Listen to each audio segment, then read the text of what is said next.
देवीं स्तुतिं व्यासं ततो जयमुदीरयेत्। नष्टप्रायस्वभद्रेषु नित्यं भागवत सेवया भगवतेरुत्तमश्लोके भक्तिर्भवति नैष्टिकी। ॐ जन्मान्धसतन्व्यादितर्तः चार्थेष्वभिज्ञः स्वराट् तेने ब्रह्महृदादिकवै मुह्यन्ति यतः सूर्यः तेजो वारिमृदां यथा विनिमयो यत्र त्रिसर्गो मृषाम् धाम्नाय सदा नस्तकुहकम् सत्यं परममधीमहि धर्मः प्रोजितकैतवोऽत्र परमो निर्मत्सराणां सताम् वेद्यं मात्रवस्तु शिवदम् तापत्रयोन्मूलनम् श्रीमद्भागवतमहामुनिकृते किं वा परैश्वरः सद्यो हृदयवृधत्रिकृतिभिः शुश्रूभिः तत्क्षणात् निगमकल्पतरोरगलितं फलं सुखमुखाद्द्रवितसंयुतं पिबत भागवतं रसमालयम् मुहुरहो रसिका भुवि भावुकाः अहं सर्वस्य प्रभवो मत्तः सर्वं प्रवर्तते इति मत्वा भजन्ते मां बुधा भावा समन्विता मच्चित्ता मद्गतप्राणा बोधयन्तः परस्परं कथयिष्य मां नित्यं तुष्यन्ति च रमन्ति च तेषां सततयुक्तानां भजतां प्रीतिपूर्वकं ददामि बुद्धियुगन्तं तेन मां पुयान्ति ते तेषामेवानुकम्पार्थम् अहम् अज्ञानजं तमः नाशात्मभावस्थो ज्ञानदीपेन भास्वता अहमेवासमेवाग्रे नान्यत् सत् असत्परं पश्चादहमते तस्य यवशिष्येत स्वस्म्यहम् ऋतेऽर्थं यत् प्रतीयेत न प्रतीयेत चात्मनि तद्विद्यादात्मनो माया यथा भासो यथात्मः यथा महान्ति भूतानि भूतेषु चावचष्टनु प्रविष्ठान्यप्रविष्ठानि तथा तेषु न तेष्वहम् एतावदेव जिज्ञासं तत्त्वजिज्ञासनात्मना अन्यव्यतिरेकाभ्यां यत् स्यात् सर्वत्र सर्वदा हरे कृष्णा कृष्ण कृष्ण हरे हरे हरे राम राम राम हरे हरे। बोले ग्रंथराज श्रीमद् भागवत महापुराण की जय। श्रील व्यासदेव भगवान की जय। श्रील सुखदेव गोस्वामी महाराज की जय। अनंत कोटि वैष्णव भक्त वृंद की जय। समस्त भागवत श्रोताओं की जय। समस्त भागवत भक्तों की भी जय।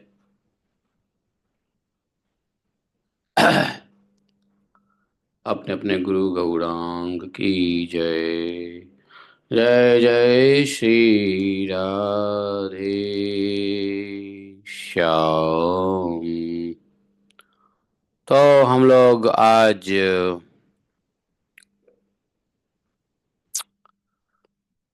क्या पढ़ने वाले हैं? ग्रंथराज श्रीमद् भागवतम के छठे स्कंध के दूसरे अध्याय आज हम लोग प्रारंभ करेंगे। ठीक है। तो विष्णु दूतों ने यमदूतों से ये पूछा था प्रश्न, उसके उत्तर में इतनी सारी बातें यमदूतों ने बता दिया कि दंड किस प्रकार के दिए जाते हैं, क्या दंड सभी प्राणियों को मिलता है या कुछ प्राणियों को नहीं भी मिलता है, तो उसके क्या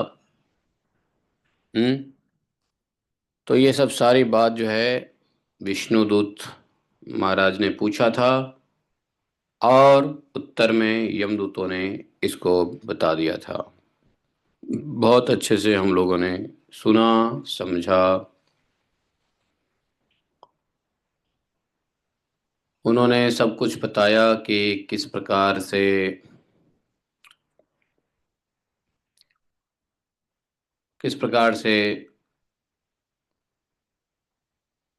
दंड देते समय कौन गवाही होता है।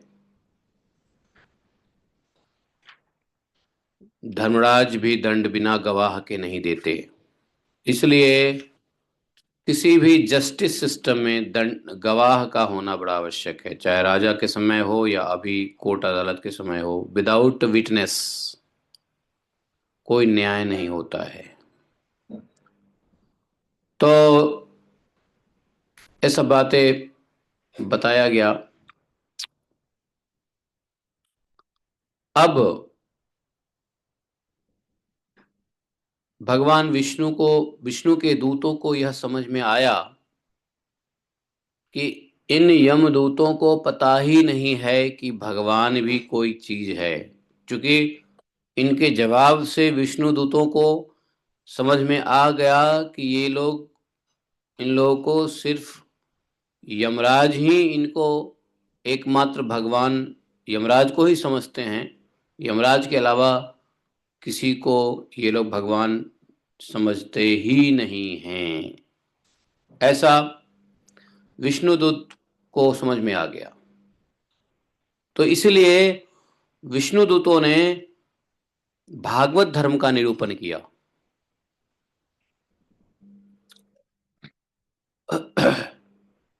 किसको? यमदूतों को कहा, भागवत धर्म का निरूपण किया। और यमदूतों से अजामिल को छुड़ा लिया गया। तो आज की कथा प्रसंग यही होगा।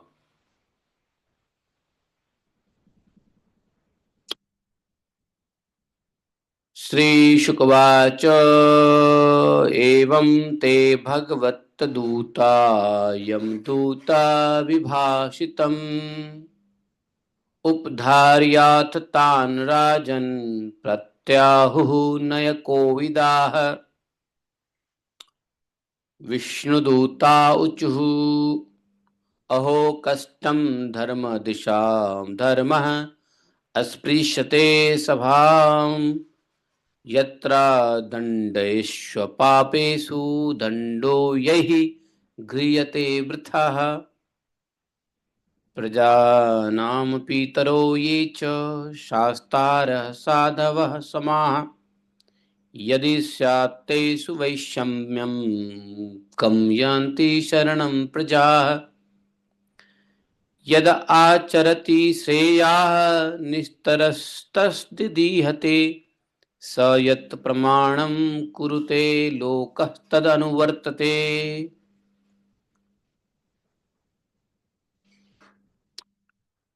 यस्यांकेश आधाय लोकः स्वपिति निवृत्तः स्वयं धर्मं वा न हि वेद यथा पशुः स कथं न्यः पितात्मानं कृतमैत्रमचेतनं विस्रम्भनीयो भूतानां सघृणो द्रग्धूमहति। ॐ अज्ञानतिमिरान्धस्य ज्ञानाञ्जनशलाकया चक्षुरुन्मीलितं येन तस्मै श्रीगुरुवे नमः। श्रीचैतन्यमनोभीष्टं स्थापितं येन भूतले स्वयं रूप कदा मह्यं ददाति स्वपदान्तिकं। वन्देऽहं श्रीगुरोः श्रीयुतपदकमलं श्रीगुरून् वैष्णवांश्च श्रीरूपं साग्रजातं सहगण रघुनाथान्वितं तं सजीवं साद्वैतं सावधूतं परिजनसहितं श्रीकृष्णचैतन्यदेवं श्रीराधाकृष्णपादान् सहगण ललिता श्रीविशाखान्वितांश्च। हे कृष्ण करुणा सिंधो दीनबंधु जगतपते गोपेश गोपिकान्तं राधाकान्तं नमोस्तुते। तप्त कांचन गौरांगी राधे वृंदावनेश्वरी विश्वानुसुते देवी प्रणमामि हरिप्रिये। वाञ्छाकल्पतरुभ्यश्च कृपा सिन्धुभ्यैव च पतितानां पावनेभ्यो वैष्णवेभ्यो नमो नमः। हरे कृष्णा। आवाज आ रही है?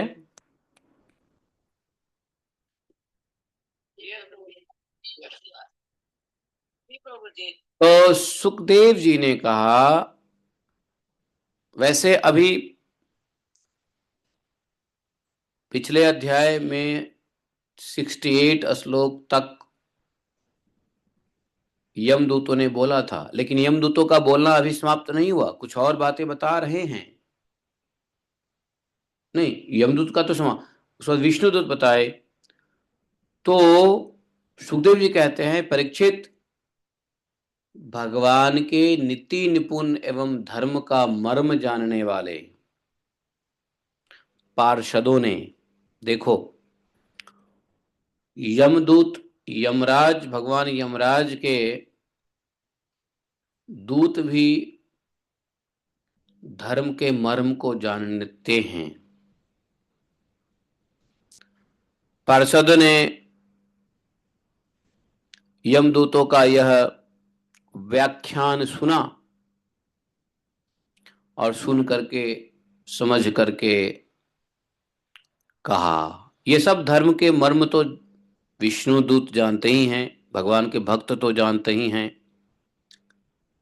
फिर भी सुन करके भगवान के पार्षदों ने कहा, क्या कहा? अहो कष्टम धर्म दृशा अधर्म स्पृष्टे शभाम। बड़े यमदूतों, यह बड़े आश्चर्य की बात है। अहो, बड़े आश्चर्य की बात है और खेद की बात है कि धर्मों की सभा में अधर्म प्रवेश कर रहा है, क्योंकि निरपराध और अदंडनीय व्यक्ति को व्यर्थ ही दंड दिया जा रहा है। क्योंकि बताओ, कैसी विडंबना है यमदूतों के, जो प्रजा के रक्षक हैं, जो यम लोक शासक है, समदर्शी है और परोपकारी है, वे ही प्रजा के प्रति विषमता का व्यवहार करने लगे तो फिर प्रजा किसकी शरण लेगी? जब धर्म राज ही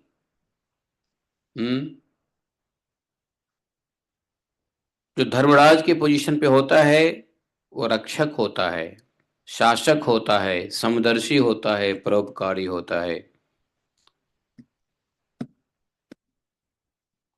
और ये ही विषमता का व्यवहार करने लगे तो फिर प्रजा किसकी शरण लेगी? प्रजा को कोई कष्ट है तो जाते हैं कोर्ट अदालत में, और मान लो जज ही हैं पक्षपाती हो, तो फिर कैसे सजा मिलेगा? किधर जाएगी पब्लिक? तो वही कहते हैं कि धर्मराज रक्षक हैं प्रजा के, लोग को दंड दे करके अन्य प्रजा की रक्षा करते हैं, इस प्रकार से विधर्मियों का शासन करते हैं। तो इस प्रकार विषमता ही देखा गया। तो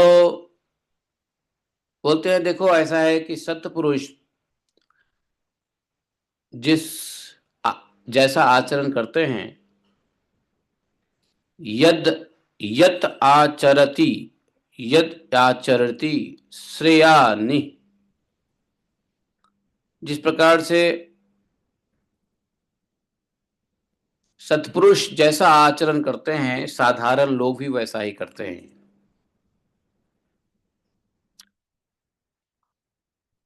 वे अपने आचरण के द्वारा किसी कर्म को धर्मानुकूल प्रमाणित कर देते हैं, लोग उसी का अनुकरण करने लगते हैं। वास्तव में ऐसा ही देखा गया है। जो लोग ज्ञानी होते हैं, श्रेष्ठ लोग होते हैं समाज में, उसको किसी कर्म को भी यदि वो धर्माकुल बता दे तो लोग उसी का अनुकरण करने लगते हैं। अगर गलत चीजों को भी धर्म के अनुकूल बता दे तो साधारण लोग उसी का अनुकरण करने लग जाते हैं। नहीं, इसलिए जो सत्पुरुष है समाज में, उसके आचरण से ही साधारण लोग सीखते हैं, अनुकरण करते हैं। साधारण लोग पशुओं के समान धर्म और अधर्म का स्वरूप नहीं जानते हैं। जैसे पशु धर्म क्या है अधर्म क्या है नहीं जानता है, वैसे ही साधारण लोग नहीं जानते हैं। पशुओं की तरह साधारण लोग पशुओं की तरह धर्म अधर्म को नहीं जानते हैं। और यदि कोई सत्पुरुष जो कह दे उसी पे विश्वास कर लेते हैं, उसकी गोद में सिर रखकर निर्भय निश्चिंत सो जाते हैं कि अब तो गुरु जी ने कह दिया ऐसा ही होगा, पंडित जी ने कह दिया ऐसे ही होगा, गांव के मुखिया ने कह दिया ऐसा ही ठीक है। जो भी श्रेष्ठ लोग हैं वो जैसा जैसा बता देते हैं। साधारण लोग जो पशु के समान होते हैं, जिनको धर्म अधर्म का ज्ञान नहीं होता है, वह ऐसे श्रेष्ठ सत्पुरुषों के ऊपर भरोसा कर लेते हैं। अब यह अलग की बात है कि श्रेष्ठ और सत्पुरुष को कितना ज्ञान है, कितना धर्म अधर्म का ज्ञान है। अगर अधर्म का ज्ञान है, उसको धर्म बता दिया तो अधर्म को ही साधारण लोग भी धर्म मानने लगेंगे। इसलिए साधारण लोग को कुछ पता नहीं है, जैसे बता दोगे वैसे ही मान के सो जाएंगे आपके गोद में। आज भी देखो नहीं होता है कि हमारे पंडित जी ने कहा है ऐसे करने को, हमारे इसने कहा ऐसे करने को, हमारे गुरु जी ने कहा ऐसे करने को, तो आदमी क्या करता है, बात को मान करके चुपचाप आगे बढ़ता है। अब पंडित जी गुरु जी कैसे हैं भगवान जाने। इसलिए गुरु का चुनाव बहुत जरूरी है। जिनसे धर्म अधर्म सीखना है उनका चुनाव बहुत जरूरी है। लेकिन दुख की बात है कि पशु तुल्य साधारण मनुष्य भी धर्म अधर्म, गुरु वास्तव में कैसा हो, शिक्षक वास्तव में कैसा हो, इसका भी ज्ञान उनको नहीं रहता है। तो भोले वाले ये साधारण लोगों को इतना भी ज्ञान नहीं रहता कि वास्तव में गुरु के क्या लक्षण देखा जाए, धर्म अधर्म के निर्णय करने वालों श्रेष्ठ लोगों के चरित्र कैसा हो, क्या उनके अंदर गुण धर्म होना चाहिए जिससे वो जो कहें वही हम माने, या फिर अगर चरित्र गुण धर्म अच्छे नहीं है तो उनकी बात हम नहीं माने।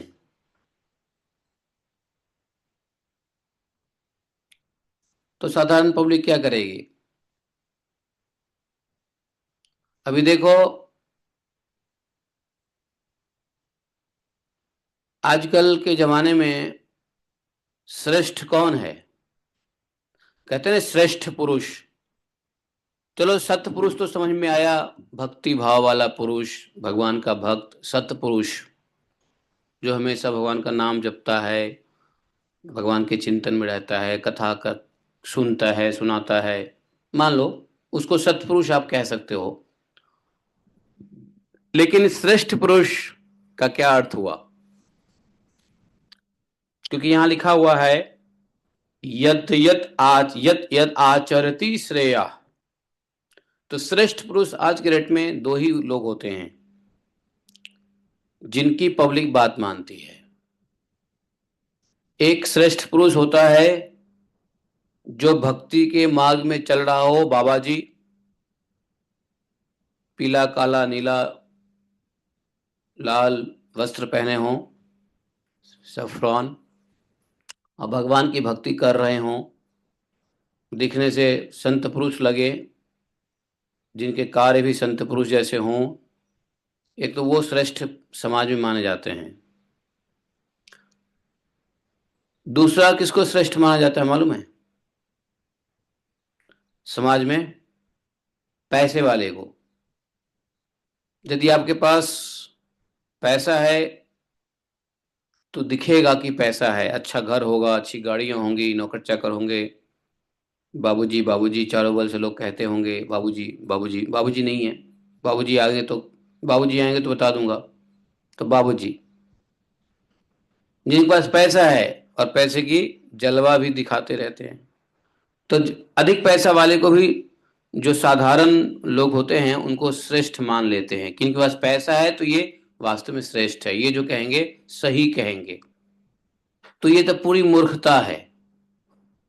इसलिए साधारण पुरुषों को यहाँ पे विष्णु दूत ने क्या कहा मालूम है? पशु, पशु तुल्य। साधारण लोगों को पशु तुल्य, देखो साधारण लोगों को बुरा लगेगा, लेकिन विष्णु दूत ने कहा है साधारण लोग पशुओं के समान धर्म अधर्म का स्वरूप को नहीं जानते हैं। पशु तुल्य दन, जैसे पशु नहीं जानते धर्म धर्म को, वैसे ही साधारण लोग नहीं जानते धर्म अधर्म को। और एक और प्रॉब्लम क्या है कि ये साधारण लोग समाज में पैसे वाले धनी व्यक्ति को ही समझते हैं श्रेष्ठ और उनकी बात मानने लग जाते हैं, बल्कि धनी व्यक्ति श्रेष्ठ नहीं है। श्रेष्ठ वह है जो भगवान की भक्ति कर रहा है, भगवान का कीर्तन मनन जप सब कुछ करते हुए जीवन व्यतीत कर रहा है। तो साधारण लोगों को उन्हीं की शरण में जाना चाहिए, साधारण लोगों को साधुओं की बात सुननी चाहिए, न कि पैसे वालों की बात। अभी देखो, अब लेकिन आजकल क्या है, आजकल समस्या एक और है कि आजकल साधु संत भी कुछ पैसे वालों की ही बात मानने लग जाते हैं। मैंने इसका बड़ा एग्जाम्पल देखा 2020-21 में। 2020-21 में जब कोरोना हुआ था तो कोरोना के वैक्सीन आए थे, और वैक्सीन लेने में पहले व्यक्ति पैसे वाले होते थे, क्योंकि उनको ही ज्यादा डर था, पैसे वालों के ही ज्यादा कोरोना हुआ था। एसी में रहने वाले और हमेशा जंक फूड खाने वाले, हमेशा ट्रेवलिंग करने वाले, हमेशा आउटसाइड डाइनिंग वाइनिंग करने वाले लोग को ही ज्यादा कोरोना हुआ था। इसलिए उनको ज्यादा क्या था, चिंता फिक्र था वैक्सीन लेने की। और सब ने वीडियो बना बना के दिखा रहा है कि देखो वैक्सीन लेना चाहिए। आम पब्लिक को भी लग रहा है हाँ लेना ही चाहिए, साधारण बेवकूफ लोग भी हाँ लेना ही चाहिए। तो प्रधानमंत्री ने दिखा दिया कि पहला वैक्सीन मैं ले रहा हूं। प्रधानमंत्री श्रेष्ठ पुरुष होता है ना, लेकिन प्रधानमंत्री श्रेष्ठ पुरुष तो है, पर वास्तव में भक्ति के तत्व को नहीं जानता है। एक नेक इंसान तो है प्रधानमंत्री, लेकिन भक्त नहीं है, भगवान के भक्त नहीं है। तो कहते हैं ना कि गंदगी में थोड़ी सी भी अच्छी चीज मिल जाती है तो लगता है यही सर्वश्रेष्ठ है। तो राजनेताओं में, करप्ट राजनेताओं में एक थोड़ा सा भगवान के प्रति, धर्म के प्रति रुझान दिखाने वाला यदि मोदी जी आ गए तो वही सबसे श्रेष्ठ माने जाएंगे। नहीं, उसको कहते हैं अंधों में कान्हा राजा। जो अंधे, चारों तरफ अंधे अंधे हैं, सारे पॉलिटिक्स में अंधे हैं, लेकिन यदि मोदी जी के पास एक आंख भी अगर है तो मोदी जी बड़े क्या हैं, श्रेष्ठ है, और इसलिए उनको ही श्रेष्ठ पॉलिटिशियन माना जाता है।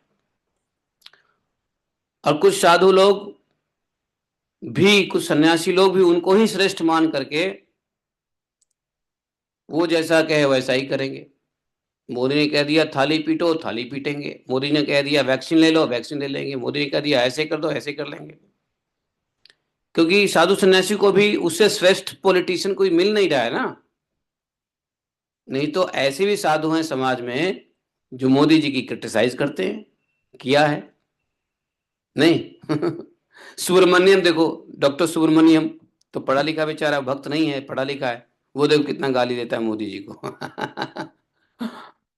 और देखो ये शंकराचार्य देखो मोदी जी को कितना गाली देते हैं, मतलब कितना उपहास करते हैं, क्रिटिसाइज करते हैं। तो वही बात है ना, देखो समाज में ऑप्शन नहीं है। बेस्ट ऑप्शन जो है वो वही है, इसलिए वही श्रेष्ठ है। लेकिन इसका मतलब ये नहीं कि वो जो बोल दिया जाए वही सत्य है। साधारण मनुष्य को, साधारण पब्लिक को लगेगा कि वो जो बोले वही ठीक है।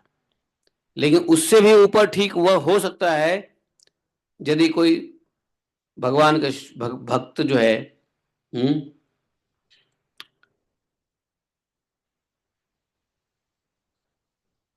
हमारे हमारे यहाँ भी कई साधु हुए हैं जिन्होंने श्रेष्ठ लोगों की बात मानी है। श्रेष्ठ लोगों ने कह दिया स्वामी जी आप पब्लिक को कहिए वैक्सीनेशन लेने के लिए, तो पब्लिक वैक्सीनेशन लेगी। तो उन्होंने भी, हमारे यहाँ के भी कुछ साधु सन्यासियों ने वैक्सीनेशन लेते हुए फेसबुक पे, यूट्यूब पे वीडियो जारी कर दिया। हाँ तो सभी भक्तों को भी वैक्सीनेशन लेना चाहिए, ये देश के हित में है। साधु सन्यासी भी ऐसे पॉलिटिक्स और पैसे वालों के श्रेष्ठता में आ जाते हैं, बात मान लेते हैं। अपनी बुद्धि नहीं लगाया लोगों ने। मैं बता रहा हूं, एक वैक्सीनेशन का एग्जाम्पल दे रहा हूं। बाकी ऐसी बहुत सारी चीजें हैं जहां पे आज के साधु सन्यासी भी पैसे वालों के ही श्रेष्ठ मानते हैं, और पैसा दे दिया तो उसकी बात ही मानते हैं। उसकी बात नहीं मानेंगे तो मजबूरी है कि पैसा नहीं आएगा, उससे रिलेशन टूट जाएंगे। रिलेशन टूट जाएंगे, मोदी जी 10 काम निकालना है, समझे। लोभ लालच आ जाता है। तो इसलिए समाज में ऐसे लोगों को ये विष्णुदूत ने पशु समान बुद्धि समझा है।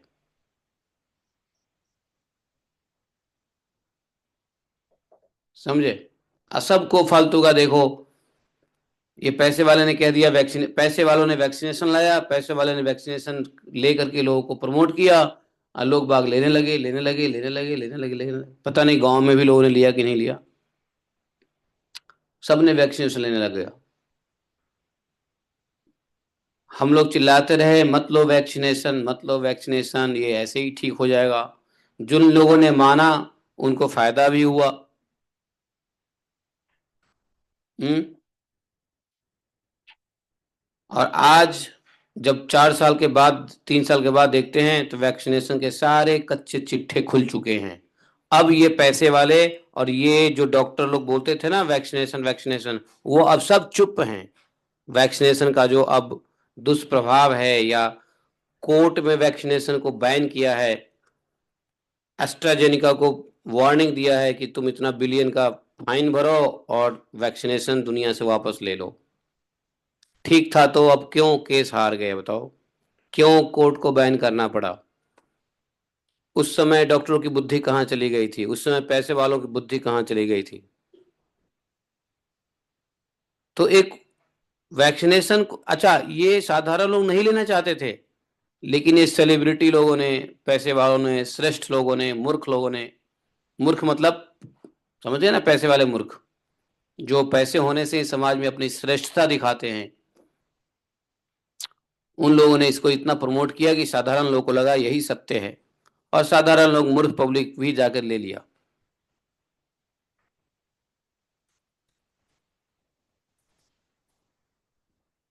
नहीं, उस समय तो इसको गलत कहने वाले व्यक्ति ही बेवकूफ कहा जाता था। लेकिन आज देखो सब, कुछ नहीं है, इसका रिवर्स है मृत्यु। नरक है इसका रिवर्स। बिना भजन करते हुए मृत्यु होगा तो नरक में ही जाएंगे ना, तो ये है रिवर्स इसका। और सबसे आश्चर्य की बात तो ये थी कि हमारे साधु सन्यासी भी खुल के प्रचार करते थे, फलाने महाराज ने वैक्सीनेशन ले ली, आप सबको लेना चाहिए। मैं बोलता रहा कि महाराज आपको क्या मतलब है इससे, आप भजन भक्ति में लोगों को लगाओ, भागवतम सुनाओ, भक्ति सिखाओ। ये मेडिकल साइंस की बात जब आपको समझ में नहीं आती है तो क्यों आप इसको प्रचार कर रहे हो, सिर्फ इसलिए कि मोदी कह रहा है। वास्तव में हमारे यहाँ के एक साधु थे जिनको डायरेक्ट मोदी का रिकमेंडेशन आया था कि आप इसका प्रचार करें वैक्सीनेशन लेकर के, ताकि पब्लिक ज्यादा से ज्यादा वैक्सीनेशन लेंगे, और उन्होंने ऐसा ही किया। वीडियो बना के डाला व्हाट्सएप पे।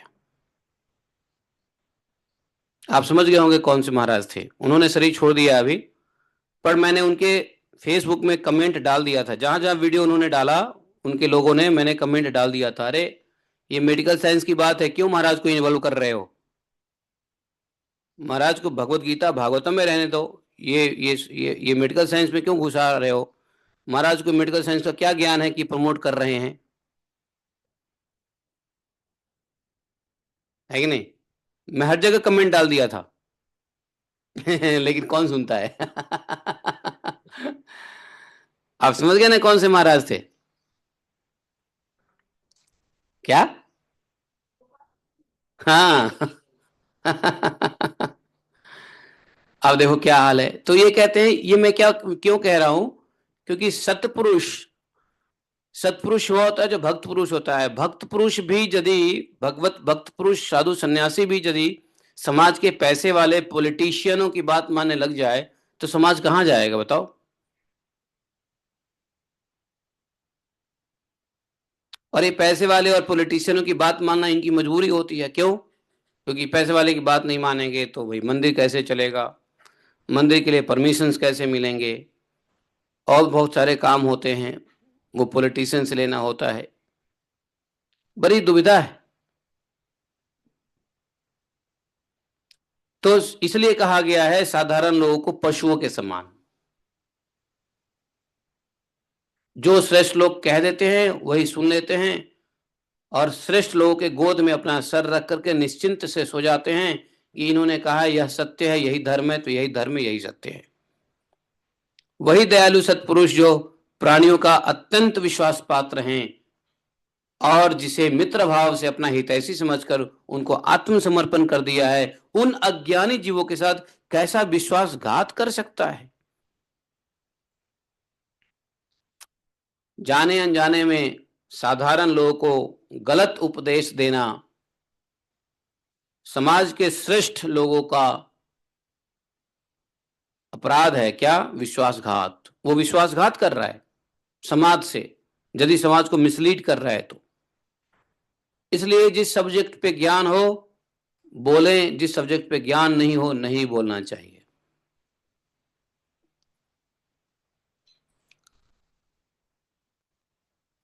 कम से कम विश्वासघात तो अज्ञानी जीवों के साथ नहीं करना चाहिए, ये विष्णुदूत ने कहा है।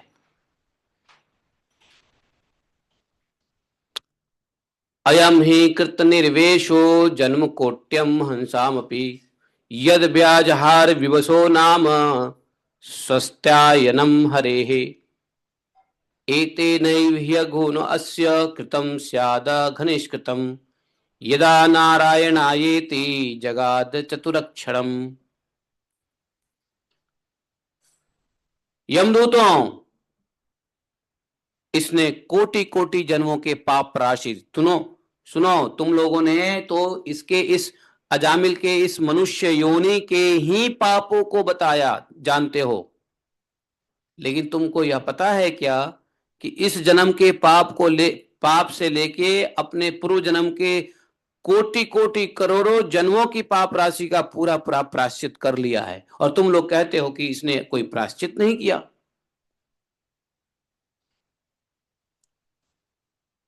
यह बात सुन करके यमदूत का भौं भौचक्का रह गए। यमदूत यमदूत को लगा कि इसने प्रायश्चित कर लिया है। कौन सा प्रायश्चित कर लिया है? तो विष्णु दूतों ने कहा आगे कि देखो, इसने नारायण इन 4 अक्षरों का उच्चारण किया, उसी समय केवल उतने ही इस पापी के समस्त पापों का प्रायश्चित हो गया। नारायण 4 शब्द का इसने उच्चारण किया है। इस नारायण शब्द के उच्चारण से इसके समस्त पाप के नाश हो गया और बल्कि पाप का प्रायश्चित भी हो गया। चोर हो, शराबी हो, मित्रद्रोही हो, ब्राह्मण घाती हो, गुरु पत्नी गामी हो, विश्वासघाती हो, पद स्त्रीगामी हो, ऐसे लोगों का संसर्गी हो, स्त्री, राजा, पिता, गायन को मारने वाला, गाय को मारने वाला, चाहे जैसा और चाहे जितना बड़ा पापी हो, सभी के लिए यही इतना ही सबसे बड़ा प्रायश्चित है कि भगवान के नामों का उच्चारण किया जाए।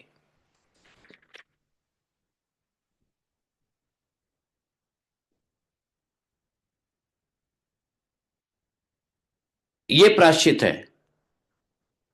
सभी पापों का प्रायश्चित विष्णु दूतों, सुनो गांव वालों, ध्यान से सुनो, बहुत ध्यान से सुनो और नोट कर लो इस बात को। पापी तो पाप तो होते ही रहते हैं, पापी तो है ही। यदि संसार में शरीर मिला है तो पापी तो है ही। इतने पुण्यवान होते तो शरीर मिलता ही नहीं, जन्म मरण के चक्र से छूट जाते हम। पाप है इसलिए हम यहाँ पड़े हुए हैं। तो बोले कि चाहे कोई भी पाप हो, भगवान के नाम उच्चारण किया जाए तो भगवान के नाम उच्चारण करने का सबसे बड़ा प्रायश्चित हो जाता है। भगवान का नाम यदि उच्चारण कर लिया जाए, सभी पापों का प्रायश्चित है। देखो, आपको एक बात बता दूं, सभी युगों में, कलयुग के ऊपर जितने भी युग हुए हैं पहले, सभी युगों में व्यक्ति प्रायश्चित कर सकता था। पापों के प्रायश्चित करने के लिए शरीर में शक्ति होती थी, धन होता था, प्रायश्चित करने का माहौल होता था, प्रायश्चित करने के लिए आयु होती थी। अन्य युगों में, कलयुग में क्या है? लोग पास न धन है, न ही आयु है, न ही वैसा शरीर और मन मजबूत है। तो कलयुग के जीव क्या प्रायश्चित करेगा? और कलयुग में पाप तो होते ही रहते हैं। पदम पदम पापदम, पद पद पे पाप होते रहते हैं, हर स्टेप पे पाप होता रहता है कलयुग में। कितने पाप होते हैं कलयुग में, इसकी कोई गिनती नहीं। पहले के जमाने में तो चलो ठीक है, त्रेता द्वापर सतयुग में तो चलो ये पाप हो गया तो कर लो, पता है कि चलो जीवन में हमने 4 पाप किए हैं। कलयुग प्राणी को पता है कि कितने पाप किए हैं, गिनने लग जाए तो पता चलेगा असंख्य पाप किया है। अब असंख्य पाप के लिए क्या कलयुग में इतनी आयु है कि प्रायश्चित कर सकता है? कलयुग के व्यक्ति के पास इतना संसाधन, बुद्धि, धन, तपस्निष्ठा, मन, संकल्प, समय, उम्र है कि वो प्रायश्चित कर सकता है अपने सभी पापों का? कलयुग जो है पाप का पुंज है, इसलिए कलयुग का क्या धर्म है? हरिनाम संकीर्तन। भगवान ने बताया, ब्रह्मा जी ने, हरिनाम संकीर्तन ही कलयुग का धर्म है। इसीलिए क्योंकि सभी पापों का एक साथ प्रायश्चित हो जाता है यदि भगवान के नामों का उच्चारण किया जाए तो। बोलो हरे कृष्णा कृष्ण कृष्ण हरे हरे, हरे राम राम राम हरे हरे। कितना बढ़िया व्यवस्था है कलयुग में अपने अपने पाप का। और कलयुग में सिर्फ इस युग के पाप नहीं मिटते हैं, बल्कि सभी सभी जन्मों के पाप, सभी युगों युगों के पाप नाश हो जाते हैं। भगवान का यदि नाम उच्चारण किया जाए, देखो, नाम उच्चारण मात्र से ही बहुत सारा काम हुआ है। क्या? भगवान कृष्ण ने कहा यद गोविंदेति सुक्रोश कृष्णा माम दूरवासिनम ऋण में तत प्रवृद्धम में हृदयात न पर सरपति। ये भगवान कृष्ण ने कहा था। किससे कहा? बताओ किससे कहा? रुक्मिणी जी से। रुक्मिणी जी से कहा था भगवान ने कि मेरे दूर रहने के कारण द्रौपदी ने जोर जोर से गोविंद गोविंद इस प्रकार रोते हुए मुझे पुकारा। भगवान को जो व्यक्ति रोते हुए पुकारता है, भगवान उसके ऋणी हो जाते हैं। ध्यान दो, ये बात ध्यान दो, शास्त्र में जो बात लिखी हुई है उस पर भरोसा करो, विश्वास करो, कल्याण होगा। इन चीजों को साधारण तरीके से मत लो। भगवान भागवतम में रुक्मिणी को कहते हैं यत गोविंदेति सुक्रोश कृष्णा, कृष्णा मतलब द्रौपदी, माम दुर्वासिनम ऋण में तत्प्रवृद्धम में हृदयान पर सरपति। द्रौपदी ने रोते हुए गोविंद गोविंद पुकारा था। कब? कब गोविंद गोविंद रोते हुए पुकारा था द्रौपदी ने? वस्त्र हड़न के समय में, चीर हड़न के समय में करुण क्रंदन किया था द्रौपदी ने। बोले कि करुण क्रंदन किया था, और वह ऋण मेरे ऊपर चढ़ गया और हृदय से उसका भार क्षण भर के लिए भी नहीं हटता। मेरे हृदय से उसका भार, किसका भार? ऋण का भार। जानते हो सबसे बड़ा भार क्या होता है? पत्थर ईंट नहीं होता है, वजन नहीं होता है, सबसे बड़ा भार होता है ऋण। कर्ज जो होता है ना, सबसे बड़ा भार होता है, चाहे रुपए पैसे का कर्ज हो, चाहे किसी के एहसान का कर्ज हो। भगवान ने कहा कि मेरे हृदय से उसका यह ऋण क्षण भर के लिए नहीं हटता। जो जीव एक बार या अनेक बार क्रंदन करते हुए भगवान को पुकारे, भगवान ऋणी हो जाते हैं। उसको हेल्प करने के लिए भगवान को आना पड़ता है। भगवान ने द्रौपदी को हेल्प करने के लिए आए। इसलिए हंसते गाते भगवान को यदि माला जप करते हो तो कोई मुश्किल नहीं है, वो भी ठीक है। लेकिन भगवान को ऋणी बनाना हो तो क्रंदन करते हुए ऋणी बनाओ, रोते हुए कि हे भगवान, मेरे पापों की कोई सीमा नहीं है, मैं अनंत कालों से आपसे विमुख होकर के बेवकूफी कर बैठा हूं। अब बस समझ में आ गया है, आपकी कृपा समझ में आ गया है, अब तो हमें स्वीकार करो।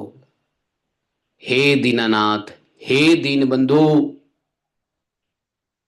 हे जगदीश, हे समस्त देवी देवताओं के आश्रय, बस एनफ इज एनफ। ऐसे रोते हुए क्रंदन करते हुए भगवान का जब नाम लेंगे तो भगवान ऋणी हो जाते हैं, द्रौपदी की तरह।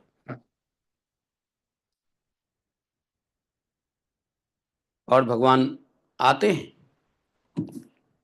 वैसे भी भगवान को कोई हंसते हुए नहीं रिझा सकता है। भगवान रिझते हैं तो रोने से नहीं। भगवान यदि कृपा करते हैं तो रोने से, इसलिए हंसोगे तो फंसोगे, रोगे भगवान के नाम के साथ तो निकलोगे, हंसे तो संसार में फंसे। इसलिए सीरियस भक्त, भक्त को क्या कहते हैं? उदासीन। सीरियस भक्त क्या होता है? रोता रहता है। राधा रानी, राधा रानी देखो भक्त की शिरोमणि है। भगवान के भक्तों में सर्वप्रथम भक्त कौन है? गोपियों में सबसे श्रेष्ठ कौन है? राधा रानी है ना? नहीं है राधा रानी? राधा रानी क्या करती है? रोती रहती है, हंसती रहती है क्या? अब कहोगे प्रभु जी क्या है ये रोने रुलाने वाली बात कर रहे हो, क्या मतलब हम लोग कृष्ण कॉन्शियस में रोने के लिए हैं? कृष्ण कॉन्शियस में रोने के लिए आए हैं क्या? आप रोने रुलाने की बात करें, क्यों रोए? भगवान ने सब दिया है, गुरु दिया है, शास्त्र दिया है, वीजा दिया है, मकान दिया है, ऑस्ट्रेलिया में घर दिया है, रोने की क्या आवश्यकता है इसमें? अरे हंसो खेलो, भगवान को प्रसाद चढ़ाओ, खाओ पियो, ऐश करो, chant dance feast, hip hip hurray. रोने का विषय कहाँ है? लेकिन जरा एक बात बताओ, भक्तों में जो सबसे श्रेष्ठ भक्ति है, भक्त भक्ति भगवंत गुरु, जिसमें भगवान ही भक्ति है, वही राधा रानी है, वही भगवान है। वो राधा रानी हमेशा क्या करती है? बताओ, आपको पता है राधा रानी क्या करती है? हमेशा उनकी आंखों से आंसू रहता है। किस लिए? कृष्ण के लिए रोती रहती है राधा रानी। और जब कृष्ण मुस्कुराती कब है? सिर्फ और सिर्फ जब कृष्ण पास में होते हैं। जब पास में कृष्ण नहीं होते हैं तो वो रोती रहती है, विरह में कातर होकर रोती रहती है। अब बताओ, और भगवान का हृदय पिघलता ही है रोने से। रोने से जब भगवान को पुकारोगे तो भगवान के हृदय पिघलेगा। क्यों? भगवान के हृदय में ऋण आ जाता है, ऋण। ये भगवान स्वयं रुक्मणी को कहा था, मुझे जाना पड़ेगा उसको बचाने। भगवान रुक्मिणियों के साथ, अपने 10 पटरानियों के साथ बैठे थे, सहसा गोविंद गोविंद कान में सुनाई दिया। तुरंत उठ के खड़े हुए, जाना है, जाना है, मुझे जाना है, मुझे। सब रानियां के कहां जाना है? क्या हो गया आपको? अभी तो आप ठीक थे, अभी आपने भोजन किया है, पान सुपारी खाओ, मुखवास खाओ। बिना मुखवास पान सुपारी खाए आप थोड़ी ना कहीं निकलते हो। बोले नहीं मुझे जाना है, अब भी जाना है। क्यों जाना है? द्रौपदी ने रोते हुए, क्रंदन करते हुए पुकार रही है, गोविंद गोविंद गोविंद गोविंद गोविंद। भगवान एक क्षण भी न रुके, यही श्लोक बोले और चल दिया उन्होंने। पहुंच गया हस्तिनापुर, द्रौपदी के चिरहरण को बचा लिया। तो वास्तव में भगवान के सामने जब तक भगवान साक्षात प्रकट ना हो जाए तब तक भगवान के प्रतिबिंब, भगवान के संकेत द्योतक मात्र जो विग्रह है उसके सामने रोना पड़ेगा, क्रंदन करके माला करनी पड़ेगी, भगवान को पुकारना पड़ेगा, हे कृष्ण हरे कृष्णा हरे कृष्णा कृष्ण कृष्ण हरे हरे। जब तक आंखों में आंसू नहीं आता है तब तक समझो कि चोरी हृदय में है, क्योंकि चोर के आंखों में आंसू नहीं आते। आप लोगों ने कहावत सुना है ना, चोर की आंखों में आंसू नहीं आते। हमारे आंखों में आंसू नहीं आता है भगवान के नाम लेने से, तो चोरी अभी हृदय में है, अभी गई नहीं है।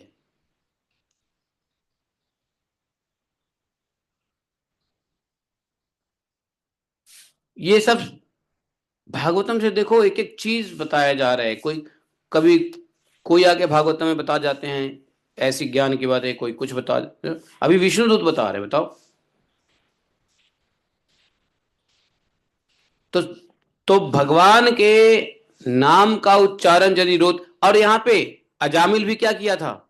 भगवान के नाम का उच्चारण किया था, रोते हुए किया था। क्यों? अजामिल भयभीत था, और भय में आदमी वो रो रहा था, नारायण नारायण नारायण। उसके मुंह से आवाज नहीं निकल रही थी। क्यों?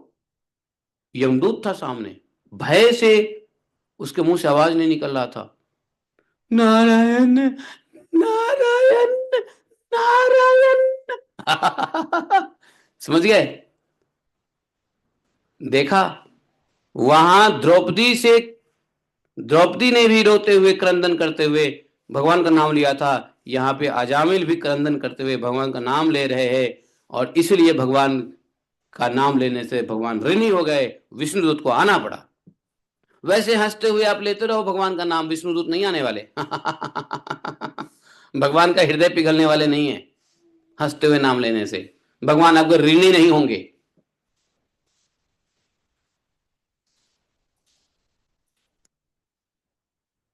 समझे? इसलिए यहां पे बहुत बड़ी बात बताया है। विष्णुदूतों ने कहा, क्योंकि भगवान के नामों के उच्चारण से मनुष्य की बुद्धि भगवान के गुण लीला और स्वरूप में रम जाती है। मैंने क्या कहा था?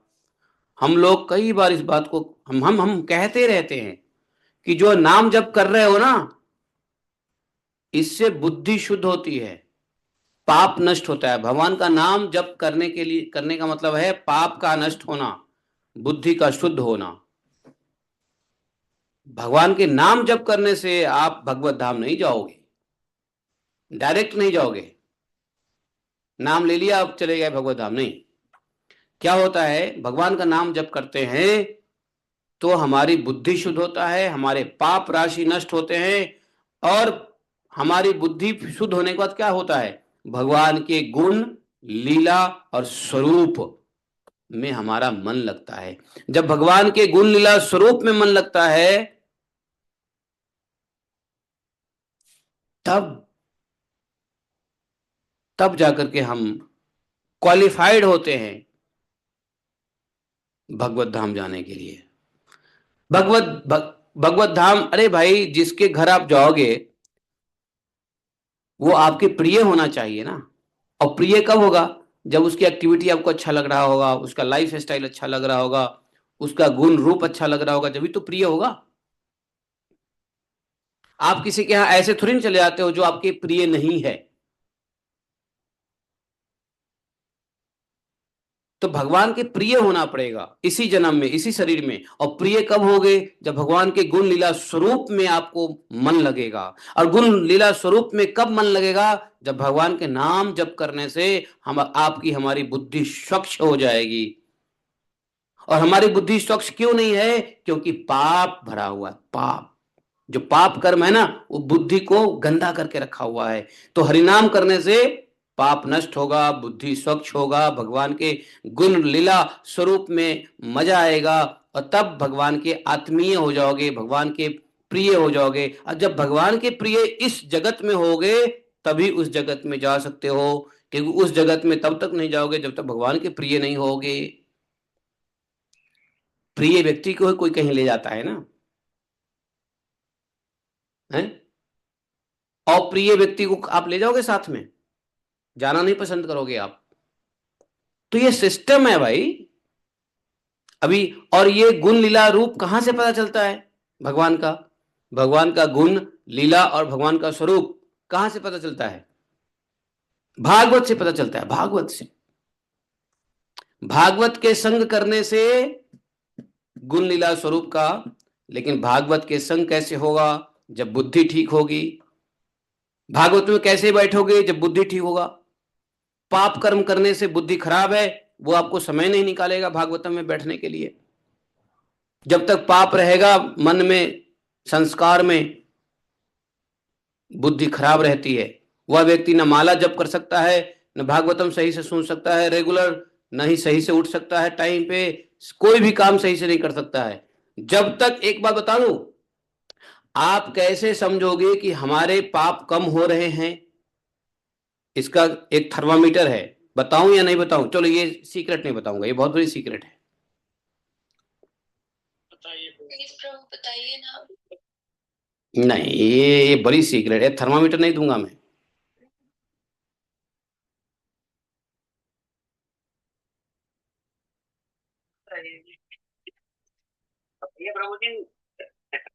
क्या जान के करता हूँ? जान के करते हो कि बताऊं नहीं बताऊं आप?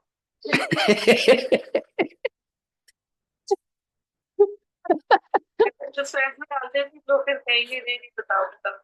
इंटरेस्ट होगा ना, इंटरेस्ट वगैरह होगा। इंटरेस्ट मिलता है, ऐसे इंटरेस्ट आता है कि क्या सस्पेंस है प्रभु जी।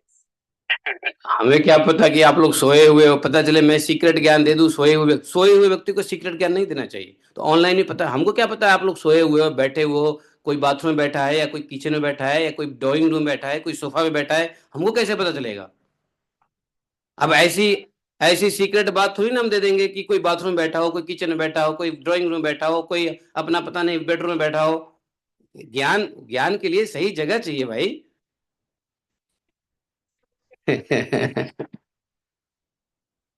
है? तो क्या बताऊं? मैं भूल गया, बताना ही भूल गया, क्या बोलना था?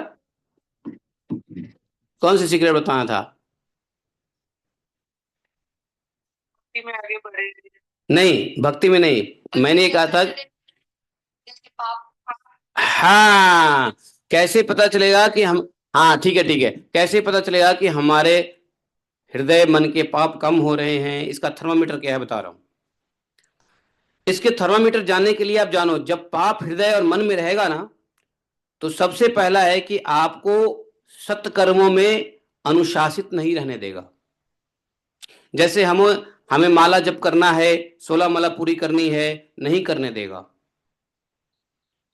पूरे दिन आपको 16 माला में लगाए रहेगा, हाथ में झोली माला लिए रहोगे, पूरा दिन बीत जाएगा, लगेगा अरे माला ही नहीं हुआ है।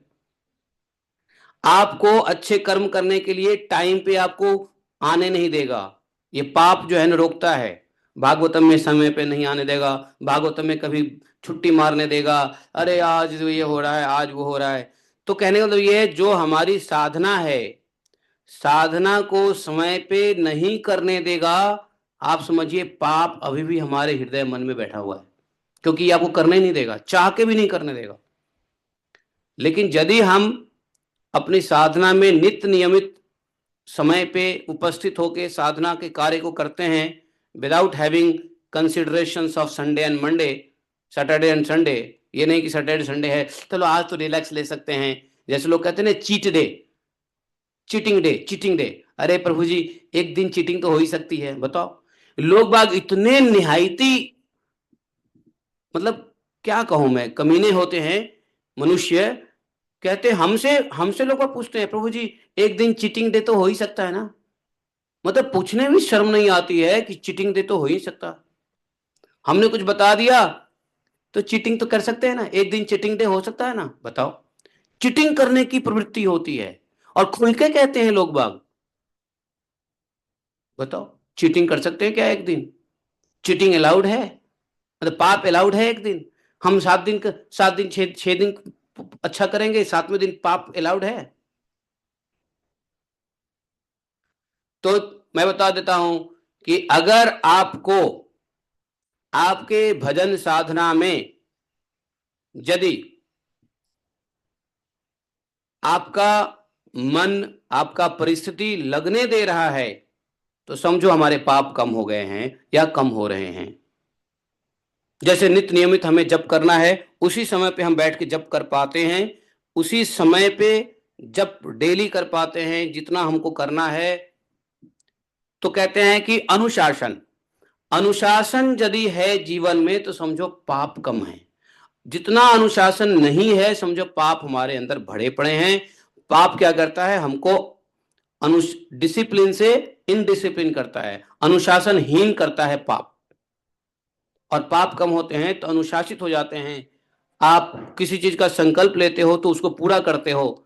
दूसरा दूसरा कंडीशन है कि आपने संकल्प लिया कि मैं आज ये व्रत करूंगा, या ये मैं इतना माला करूंगा, या मैं ये काम करूंगा, और उस संकल्प को पूरा कर पाते हो, तो समझो पाप कम है। क्योंकि कोई भी अच्छा कार्य करने के लिए जो संकल्प होता है, पाप पूरा नहीं करने देता, आपको विघ्न डालेगा। समझ गए नहीं समझ गए? क्लियर है? अब हमको रोज सुबह उठना है 4 बजे, स्नान ध्यान करना है, मंगला आरती करनी है, बैठ के भगवान की स्तुति करना है, जप करना है, भगवान का विग्रह सेवा है या जो भी है, फिर भागवतम में अटेंड करना है, यदि यह सब रेगुलर कराया जा रहा है, यस, प्रायश्चित कैसे करें? एक ही प्रायश्चित है, भगवान का नाम, नाम उच्चारण, यही तो कहा। जो भी आप ये लेते हो संकल्प वो करने नहीं देता। तो भगवान, तो साइकिल तो बन गया, लेकिन यही तो कहे, तो रो, इसके लिए रो, प्रायश्चित, प्रायश्चित यही है कि रो करके भगवान का नाम लो। आपको जब समय मिलता है तो रो करके भगवान का नाम लो। हे भगवान, मेरे पाप को धो दो, मेरा पाप मुझे नहीं करने दे रहा है भक्ति साधना। हरे कृष्णा हरे कृष्णा कृष्णा कृष्णा हरे हरे, हरे राम हरे राम। भगवान प्रसन्न हो जाएंगे भाई। यही तो कह रहे हैं, यही तो कह रहे हैं विष्णु जी, विष्णु दूत यही तो कह रहे हैं, भगवान के नाम उच्चारण से। कैसा नाम उच्चारण? ये नहीं कि हा हा हा हरे कृष्णा कृष्णा कृष्णा हरे राम राम राम। ऐसे नाम उच्चारण करने से भगवान कभी ऋणी नहीं होंगे, कभी भगवान के पाप नहीं नष्ट होने देंगे। जैसे कहा द्रौपदी ने लिया था, जैसे अजामिल ने लिया था, जैसे विदुर जी ने लिया था। विदुर जी रोते थे, मालूम है विदुर जी कितना रोते थे? आप लोग को विदुर का चरित्र नहीं मालूम। विदुर जी राजसभा में रोते थे, अपने घर पे जाने के बाद रोते थे, समझे हैं? देवपुरी महाराज ने रेज हैंड किया, बोलो क्या कह रहे हो? कुछ कहने को शेष है? तो अच्छा, गलती से हो गया। तो कहने का मतलब यह है कि भगवान का नाम का उच्चारण, तो इसलिए अब जब हम समझ गए कि हमारा पाप हमारी साधना को रोक रहा है, तो जब कभी आपको समय मिलता है भगवान का नाम लेने के लिए, रो, मंदिर के सामने रो, इस बात के लिए रो कि हे भगवान, हम आपकी सेवा समय पे नहीं कर पा रहे हैं, हम आपकी सेवा, गुरु की सेवा नहीं कर पा रहे हैं समय पे, ये हमें पाप है जो रोक रहा है। बस आप ही हैं जो इस पाप को नष्ट कर सकते हैं, आपका नाम ही है जो नष्ट कर सकता है। तो let us cry and chant, cry and chant, Hare Krishna Hare Krishna Krishna Krishna Hare Hare. रोते हुए देखा? अगर आप लोगों को ये एक एक आप जाओ गूगल में, गूगल यूट्यूब में जाओ, टाइप करो क्राइंग चैंटिंग, क्राइंग कीर्तन, क्राइंग कीर्तन टाइप करो, आपको क्राइंग कीर्तन मिल जाएगा। उसमें एक ट्यून है रोते हुए, हरे कृष्णा हरे कृष्णा कृष्णा कृष्णा हरे हरे, हरे राम हरे राम राम राम हरे हरे। तो जब कभी समय मिलता है दिन में, रोते हुए माला करो, भगवान पाप नष्ट करेंगे, भगवान आपके ऋणी हो जाएंगे। और पाप जैसे विष्णु दूत यही कह रहे हैं भाई, भगवान के नाम उच्चारण करके। कैसे? जैसे अजामिल ने किया, रोते हुए डरते हुए, जैसे द्रौपदी ने की करते थे, जैसे हमारे विदुर जी करते थे, जैसे हमारे अक्रूर जी करते थे, रोते हुए भगवान को याद। भगवान के जो शुद्ध भक्त हुए ना, भगवान को रो रो के याद करते थे। मीरा जी रोते हुए भगवान को, गिरधर गोपाल, आंखों से आंसू आ रहा है, नाच रहे हैं, गा रहे हैं। बताओ भैया, भगवान के हृदय को पिघलाना हो तो अपने आंखों से आंसू लाओ और जीवा पे उनका नाम रखो, तब देखो काम बनेगा। अब मैंने बता दिया, पाप, पाप आपको रोकेगा, हमें रोकता है पाप। आज आराम कर ले बेटा, माला बाद में कर लियो, छोड़ो ना यार, एक दिन भागवतम नहीं सुनेंगे तो क्या फर्क पड़ता है, आज नहीं तो कल सुन लेंगे, प्रभु जी रोज आते ही हैं, चलो लाइव नहीं वीडियो सुन लेंगे यार। अब वीडियो कौन सुनता है बाद में? किसको इतना टाइम रहता है वीडियो सुनने का? कौन इतना कंसेंट्रेटेड रहता है वीडियो सुनने का? बताओ जरा। Let us miss today. आज संडे है, ठीक है, प्रभु जी का काम है बोलना संडे मंडे, बट ठीक है, there should be a cheat day. बताओ, चीटिंग कर रहे हैं। अरे किससे चीटिंग कर रहे हो?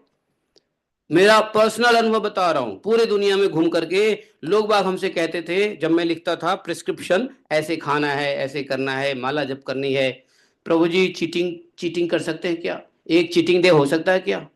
बताओ, कितने बेवकूफ लोग थे। बेशर्म की हया होती है, बेशर्म का हद पार कर गए लोग, और पूछते हैं कि चीटिंग कर सकते हैं क्या? मुझे तो आश्चर्य लगता था। लोग वह कहते हैं चीटिंग कर सकते हैं क्या? बताओ। और हम मन ही मन सोचते थे भगवान भला करे ऐसे चीटर को, जो कहते हैं एक दिन चीट कर सकते हैं क्या? अरे एक दिन चीट करोगे, अगले दिन फिर कहेगा आज हफ्ता में एक दिन चीटिंग करने की प्रवृत्ति हो रही है, कल हफ्ता में 2 दिन चीटिंग करने की प्रवृत्ति होगी, कल हफ्ता में 4 दिन चीटिंग करने की प्रवृत्ति होगी। ये प्रवृत्ति बढ़ती जाएगी। भागवतम का मूल नहीं समझ में आएगा, भागवतम का इसेंस नहीं समझ में आएगा, जिससे जीवन परिवर्तन होना है ना। भागवतम लोग सुनते रहते हैं, सुनते रहते हैं, सुनते रहते हैं, सुनते रहते हैं, लेकिन चेतना नहीं बदलती है। हमारे यहाँ पे देखो ना, मंदिरों में ब्रह्मचारियों के, मंदिरों में भक्तों के जाते हैं भागवतम सुनने के लिए। हाँ ठीक है, हाँ ठीक है, ओम नमो भगवते वासुदेवाय। फिर प्रसाद भागवतम सुना, हाँ, ध्यान रहता है प्रसाद के ऊपर। कब ज्यादा बोल दिया तो मन में होता है यार कब तक चलेंगे, बर्दाश्त हुआ तो ठीक, नहीं तो उठ के चले गए। कहाँ प्रसाद के ऊपर ध्यान रहता है। प्रसाद खाए, महाप्रसादे गोविंदे, हाथ धोए, पीछे पॉकेट में साफ किया, चलते बने। कुछ होने वाला है क्या इससे? भागवतम के मर्म को नहीं समझा जाएगा, भागवतम के तत्व को नहीं समझाएगा, भागवतम के तत्व को हृदय में नहीं लिया जाएगा, ये कुछ नहीं होने, कोई परिवर्तन नहीं होने वाला है। भागवतम रोज चल रहे मंदिरों में, क्यों इतनी मंदिरों में घटनाएं हो रही है? क्यों लोगों की कॉन्सियसनेस खराब है? क्यों लोगों का मन जो है ना पैसे और पता नहीं क्या क्या 6-5 में लगा रहता है? बताओ, कारण क्या है? कारण है कि भागवतम के मर्म को नहीं समझाया गया, नहीं समझा गया। समझाने वाले भी इतने बोल्ड नहीं है कि बोले, और समझने वाले की भी इतने अंदर क्षमता नहीं है कि वो समझे। दोनों बात है। क्योंकि प्रवृत्ति में भागवतम सुनना है, प्रवृत्ति में हमें भजन करना है, प्रवृत्ति में ही चांट डांस फेस्ट करनी है, निवृत्ति में आने की कोई उपाय नहीं है। निवृत्ति मार्ग तो बताया भी नहीं जाता है। कौन बताएगा निवृत्ति मार्ग? जब शुद्ध भागवतम सुनोगे, देखो आप समझ सकते हैं कि भगवान विष्णु के दूतों के द्वारा इतनी बड़ी बात कही जा सकती है। वैसे पढ़ोगे तो लगेगा कि आपको ये सब बातें मिल रहा है, लेकिन जब हम साधुओं की बात सुनते हैं, जो आचार्यों की बात सुनते हैं, जिन्होंने भागवतों को आत्मसात किया है, तब जाके समझ में आता है। इसलिए किसी भी शास्त्र को साधु के संगति में सुनने से ही बुद्धि बढ़ती है। शास्त्र को सिर्फ पढ़ने मात्र से कुछ, पुस्तकम गुरु नाम गुरु है, लेकिन पुस्तकम इज नॉट भक्ति नाम भक्ति। भक्ति नाम भक्ति तो साधु के साथ में रह के सुनना पड़ेगा, जिन्होंने सुना है। ऐसे पढ़ने से कुछ पता चलेगा? बताओ, एक लाइन पढ़ लो, एक मीनिंग पढ़ लो, कुछ समझ में आएगा? नहीं आएगा। इतनी बड़ी बात कह रहे हैं, यहां से पता चलता है कि कलयुग में सिर्फ हरिनाम ही दिया है। इसलिए हरिनाम क्यों दिया है? क्योंकि सिर्फ भगवान का नाम ही सभी पापों को नष्ट कर सकता है। सभी पापों का प्रायश्चित करोगे तो आपके पास न समय है, न धन है, न शक्ति है, न मन शक्ति है, न संकल्प शक्ति है, न द्रव्य शुद्ध है। क्या करोगे प्रायश्चित? इसलिए भगवान का नाम जप करो, और रोते हुए करो कि हमारे पाप इतने हैं। क्योंकि भगवान के नाम उच्चारण से बुद्धि ठीक होगी, भगवान का रूप गुण लीला स्वरूप में रमेगा। और रूप गुण लीला कहां से मिलेगा? भागवतम और कथा से मिलेगा। संत के मुंह से कथा सुनेंगे हैं, तो भागवतम पढ़ेंगे सत्संग में, तो वो हमारा बुद्धि शुद्ध करेगा, और तब जाकर के वहां से गुण लीला रूप समझ में आएगा। तो इसलिए देखा, प्रभुपाद जी ने दोनों बात कही, भागवतम भी रोज पढ़ना है और माला जप भी करना है। प्रभुपाद जी ने कई बार कहा कि chant as if you are crying for Krishna. कहा कि नहीं कहा प्रभुपाद जी ने? बताओ जरा। Chant as if you are crying for Krishna. Hare Krishna नहीं, कई बार प्रभुपाद जी ने कहा है। कई लोगों ने नोटिस किया है कि प्रभुपाद इंटरनेट खराब हो गया क्या? देखो, इंटरनेट खराब हो गया क्या? इंटरनेट गड़बड़ हो गया? इंटरनेट गड़बड़ हो गया क्या? अभी आवाज आ रही है? अभी आ रही है प्रभु जी, अभी आ रही है। अच्छा अच्छा, ठीक है ठीक है ठीक है। यहाँ पे थोड़ा इंटरनेट का इश्यू हो गया लगता है। तो समझ गए मेरी बात? जो कोई भी शुद्ध भक्त देख लोगे ना, उसकी आंखों में आंसू रहेगा। तो इसलिए जब भगवान के नाम जप करेंगे तो पाप नाश होगा। कैसे नाम जप करने से पाप नाश होगा मैंने बता दिया। पाप राशि कम हो रही है, उसका क्या कैसे समझेंगे हमने आपको बता दिया। बराबर है? तो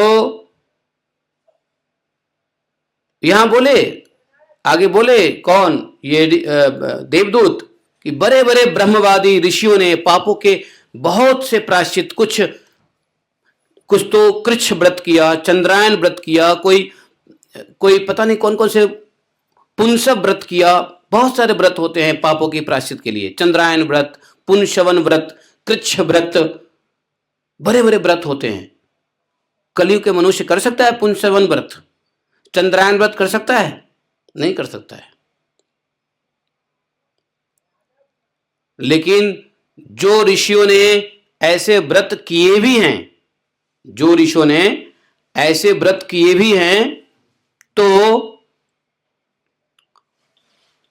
ऐसे व्रत करने से भी उनके पाप वैसे शुद्ध नहीं होती है जैसे भगवान के नाम लेने से होता है। भगवान के नाम लेने से जितना पाप शुद्ध होता है, बड़े बड़े व्रत यदि करने के काबिल होगे भी, यदि बड़े बड़े व्रत करने के काबिल बनोगे भी, फिर भी उतना पाप खत्म नहीं होगा प्रायश्चित से जितना भगवान के नाम का शुद्ध जप करने से, भगवान का नाम का उच्चारण करने से जो है। एक बात मैं आपको बता देता हूं, जो आज का अंतिम बात होगा। देखो, भगवान के शुद्ध नाम जप, शुद्ध नाम जप का क्या मतलब है कि लोग सोचते हैं कि हरे कृष्णा ना बोल के हरे कृष्ण बोलो, हरे कृष्ण कृष्ण कृष्ण हरे हरे, हरे राम राम राम हरे हरे। ये शुद्ध जप लोग सोचते हैं कि उच्चारण ही शुद्ध जप है। लेकिन कोई व्यक्ति का जीवा ही खराब है तो कैसे बोलेगा उच्चारण? किसी का मदर टंग इन्फ्लुएंस है, कैसे बोलेगा शुद्ध? वो हरे को हले बोलेगा, कृष्ण को कृष्णा बोलेगा, राम को रामा बोलेगा। अगर बंगाली टंग है तो क्या वो शुद्ध नाम जप नहीं है? तो शुद्ध नाम जप का मतलब क्या है? शुद्ध उच्चारण नहीं है। इस बात को नोट कर लो। शुद्ध नाम जप का मतलब शुद्ध उच्चारण नहीं है। शुद्ध नाम जप का मतलब है शुद्ध हृदय, शुद्ध भावना। पतंजलि जी ने कहा है, महर्षि पतंजलि जी ने कहा है क्या? तत् जपः तदर्थ भावनम। उन्होंने ये नहीं कहा कि तत् जपः शुद्ध उच्चारणम, नहीं, पतंजलि जी ने ये नहीं कहा है तत् जपः शुद्ध उच्चारणम। तत् जपः तदर्थ भावनम, अर्थात भावना शुद्ध होनी चाहिए। कोई हले कृष्ण कृष्ण कृष्ण हले हले हले लाम लाम लाम हले हले हले ले ले ले ले ले कर रहा है, लेकिन उसकी भावना ऐसी है कि कृष्ण के प्रति जो है ना, भाव है कि वह भगवान का नाम जप कर रहा है, रो रहा है, तो उसका उच्चारण शुद्ध ना होकर के उसका भाव शुद्ध है। इसलिए शुद्ध जप का उच्चारण का मतलब, आज तक लोगों को यह पता रहता है कि शुद्ध नाम जप का उच्चारण का मतलब यह है कि हरे कृष्ण कृष्ण कृष्ण। ये नहीं है, आप लोग जान लो इस बात को। भाव शुद्ध बताया गया है। शुद्ध नाम जप का मतलब शुद्ध भाव से नाम जप। महर्षि वाल्मीकि ने तो मरा मरा कहा था, लेकिन भाव क्या था? गुरु के इंस्ट्रक्शन, शुद्ध रूप से जो इंस्ट्रक्शन मिली थी वो भाव था उनका।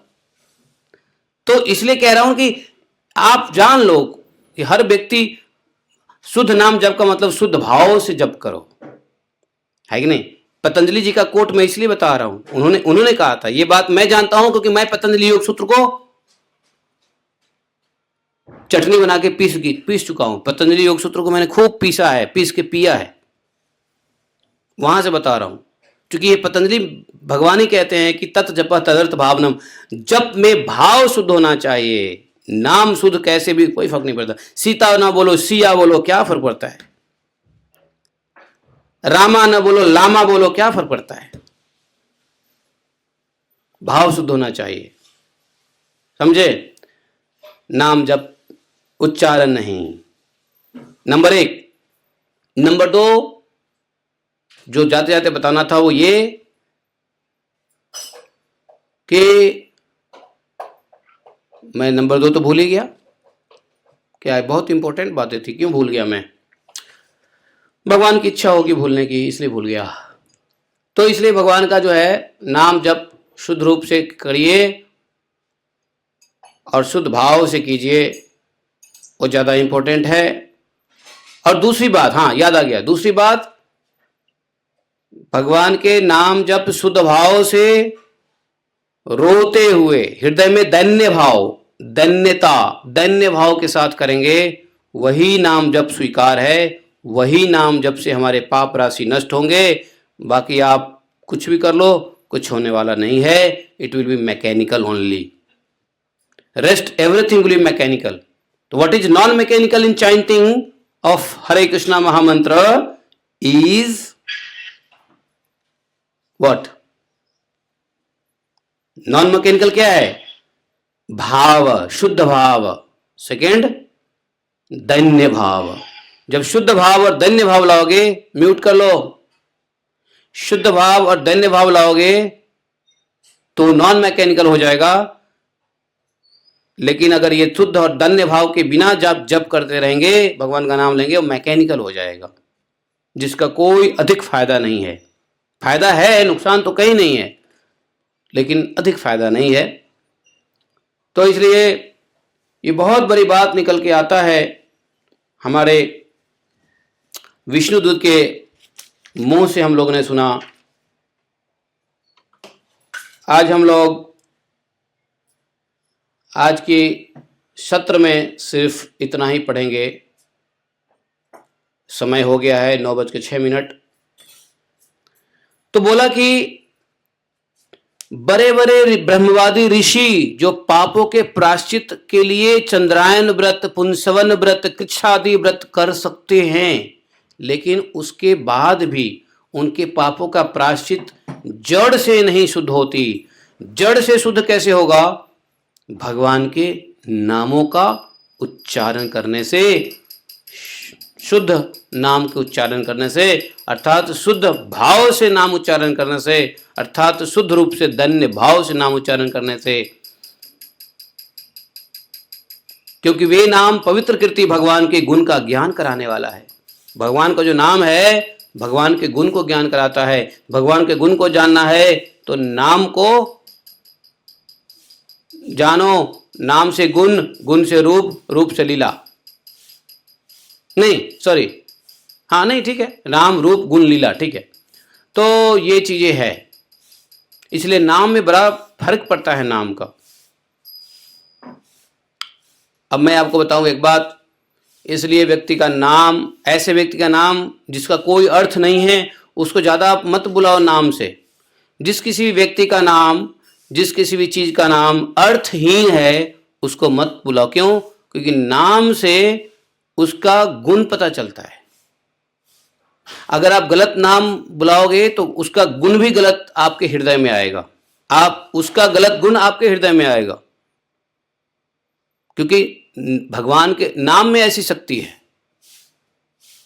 भगवान के नाम लेंगे तो भगवान का गुण आएगा, किसी मनुष्य का नाम लेंगे तो उस मनुष्य का गुण आ जाएगा। इसलिए मनुष्य, किसी भी मनुष्य का नाम जप नहीं करना चाहिए। किसी मनुष्य के, अच्छा फालतू चीजों का, खाने पीने का भी नाम जप नहीं करना चाहिए। उसका एग्जाम्पल बताता हूं। एक बच्चा हमारे घर पे आया था, उसका नाम था चैतन्य, ठीक है। वो सूरत शहर में रहता है, जैसे तैसे थोड़ा सा खाने पीने में ज्यादा ध्यान उसका रहता है। तो बार बार क्या बोलता था, हमको मैगी दिला दो, हमको पिज्जा बर्गर दिला दो, कभी बोलता था हमें चिनगम दिला दो। अब पूरा दिन 2-3 दिन रहा मेरे साथ, कल ही चला गया। पूरा दिन वो खाने पीने के नाम से ही चिल्लाता रहता था कि ये दे दो वो दे दो। हम लोग संभालते थे। यहाँ रहता तो 3-4-5 दिन के बाद वो भूल जाता ये सब चीज़, क्योंकि यहाँ मिलता ही नहीं ना। जहाँ शहर में था वो मिलता था, इसलिए वो जिद करता था, और यहाँ मिल नहीं रहा था तो उसको याद दिला रहा था उसका ब्लड कि दो हमें पिज़्ज़ा बर्गर चिनगम ये वो दिस दैट बताओ। तो यहाँ तो राधा कुंड है, यहाँ तो मिलना ही नहीं है कुछ। 2-4 दिन और 5 दिन रहता तो हम लोग ने सोचा कि चलो ये जितना भी बदमाशी करेगा बर्दाश्त करेंगे, इसके फ़ायदे के लिए, इसको फ़ायदा हो जाएगा, फिर ये भूल जाएगा, है कि नहीं। बच्चे हैं और बच्चे बनते हैं, बच्चे बिगड़ते हैं, बच्चे सुधरते हैं, बच्चे उत्तम होते हैं, बच्चे निम्न होते हैं, मध्यम होते हैं। आप जैसे बना लो, मिट्टी का क्ले है, क्ले को कैसे घुमा लो, बच्चे का मन होता है। 2-3 दिन रहा ना, 3 दिन रहा। 3 दिन में हमने महसूस किया, पता नहीं इसकी बात मैं नहीं कहूँगा, हमने महसूस किया कि 3 दिन में ऐसा लगा कि मैं भगवान की चेतना से अलग हो गया। क्योंकि हमारे घर में शांति रहती है, आपस में ज़्यादा बात भी नहीं होता है। जब बल्कि ये भी चेचे के ज़्यादा करती है तो मैं चुप कर देता हूँ, भाई चुप रहो, ज़्यादा क्यों बोलते हो। तो ज़्यादा बोलना ठीक नहीं, शांति भगवान को पसंद है। तो शांति रहती है, अपना जब खाना हुआ तो खाना दे दो, कुछ करना हुआ तो ये कर लो, ज़्यादा बात होती ही नहीं है फालतू की, तो शांति रहती है घर में। अब बच्चा से बड़ा शांति। तो 3 दिन से मुझे लग रहा था कि मैं भगवत चेतना में हुई नहीं, लग रहा था कि जितना भी भजन भक्ति चल रहा है सब जीरो हो गया, ऐसा लग रहा था। मैं समझ रहा था कि ये जिस घर में बच्चे होते हैं वो लोग भक्ति कैसे कर पाते होंगे। बच्चे तो बहुत अटेंशन मांगता है और हमारा भी बड़ा अटेंशन रहता था। ये पहला अनुभव था मेरे जीवन का, जो 3 दिन बच्चे के साथ हम रहे, बच्चे मेरे यहाँ रहे। मैं तो बच्चों के यहाँ कई बार गया हूँ, लेकिन बच्चे मेरे यहाँ रहे तो मेरी जिम्मेदारी है हर एक चीज़ के लिए कॉन्शियसनेस में ये है कि वो क्या कर रहा है, कुछ उल्टा सीधा तो नहीं कर रहा है, कुछ ये छू तो नहीं रहा, कुछ तोड़ तो नहीं रहा, कि ये तो नहीं रहा, वो तो नहीं रहा। चिल्लाना चिकम चिल्ला तो वो अलग की बात है। तो पूरा कॉन्शियसनेस बच्चा ले लेता है। मैंने कहा भैया ऐसे गृहस्थियों को तो दंडवत, रोज रोज 10 बार दंडवत करता था कि जिसके घर में बच्चे हैं और कैसे भजन भक्ति करते हैं। हम तो पता है लंबा दंडवत मैं करता हूं कि अगर भजन भक्ति कर पाते हैं तो बहुत बहुत धन्यवाद के पात्र हैं, नहीं तो बच्चों के साथ भजन करना मुझे लगता है कि इम्पॉसिबल है। हो सकता है मेरा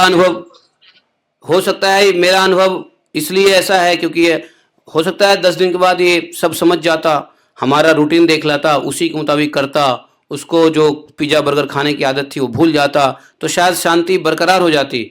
लेकिन शुरू के 3 दिन तो मुझे ऐसा लगा कि अरे बाप रे। फिर भी हमने इसलिए बर्दाश्त किया क्योंकि ये बच्चा को फ़ायदा हो जाएगा, ये 10 दिन के बाद ठीक हो जाएगा, अपने आप रास्ते पे आ जाएगा। 10 दिन कोई बात नहीं है, हम हमारी कॉन्शियसनेस में बच्चा रहेगा, बच्चा भगवान का रूप होता है। हम इसे सोच रहे थे। कल उनके माता पिता आए और उनको ले गए। हमने कहा चलो ये भगवान की लीला हुई जो होता है भगवान की लीला होता है कि नहीं। ऐसा ही हाल हुआ था हमारे साथ। हम भी जब गए थे तो हमारे को भी वहां से खींच के ले आया गया। तो कहने का मतलब ये है कि ये देख बच्चे का प्रारब्ध होता है। बच्चे का प्रारब्ध देखो, राधा कुंड जैसी जगह पे उसको रहने का मौका मिल रहा है, सब कुछ मिल रहा है, उसको भक्ति सीखने का, प्रैक्टिस करने का मौका मिल रहा है। लेकिन फिर देखो पाप कर्म कह लो या उसके प्रारब्ध कह लो कि उसकी माँ को ऐसी बुद्धि दिया कि नहीं मैं अपने बेटे के बिना नहीं रह पाऊंगी, आई कल लेके चली गई। अदरवाइज हम लोग वी वर ओपन, हम लोग खुले थे कि वो रहेगा, कोई बात नहीं है, 10 दिन 15 दिन 20 दिन 30 दिन 90 दिन रहेगा, हम रखना चाहते थे और 10 दिन में सब सेट हो जाएगा, क्योंकि मैं इसको सेट कर दूंगा। मैं बड़ा स्ट्रिक्ट आदमी हूँ, 2 दिन में समझ जाएगा ये। और बहुत सुधर रहा था, देखो बहुत बातें मान रहा था, बहुत बातें मान रहा था।